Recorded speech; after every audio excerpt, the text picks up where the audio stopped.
Prime Minister Pham Minh Chinh highlighted three core factors to ASEAN's characteristics, values, vitality, and reputation, which are maintaining independence and self-reliance, turning itself into a growth epicenter, and better adapting to external shocks.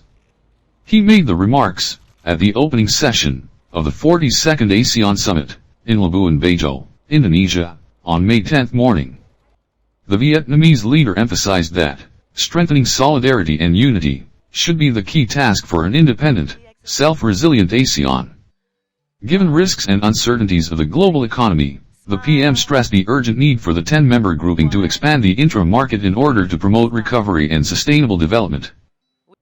He also suggested ASEAN step up cooperation in digital economy, digital government, and circular economy, in tandem with electricity connectivity and renewable energy development. He said, with the spirit of taking people as the growth center, target, and momentum in ASEAN community building, the bloc should work to narrow its development gap, especially in remote areas and sub-regions.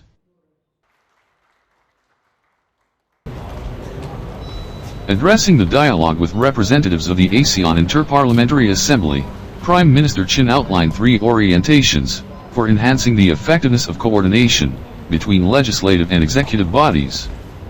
First, they need to boost coordination to perfect regulations and harmonious laws to remove barriers and bottlenecks, especially in trade and investment.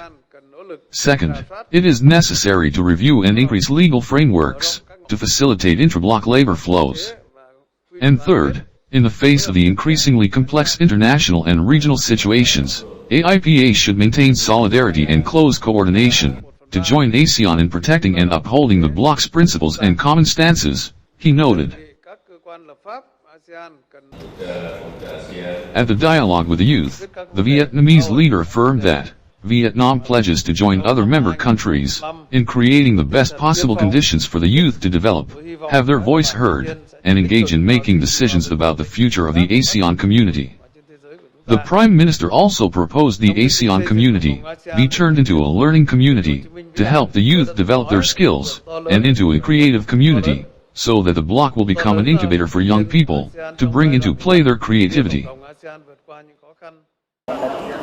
Talking to the ASEAN Business Advisory Council representatives, Prime Minister Chinh spoke highly of enterprises' role in trade and investment facilitation, digital transformation, and sustainable and inclusive development. To make breakthroughs for the ASEAN economic community, the leader recommended businesses join hands with the member countries to perfect regulations, develop strategic infrastructure, and create high-quality human resources, especially in digital transformation, green transition, and high technology. In his remarks at the dialogue with the high-level task force, Prime Minister Chinh asked the task force to have a breakthrough mindset, with a creative and flexible approach, so as to map out strategic directions for ASEAN development by 2045.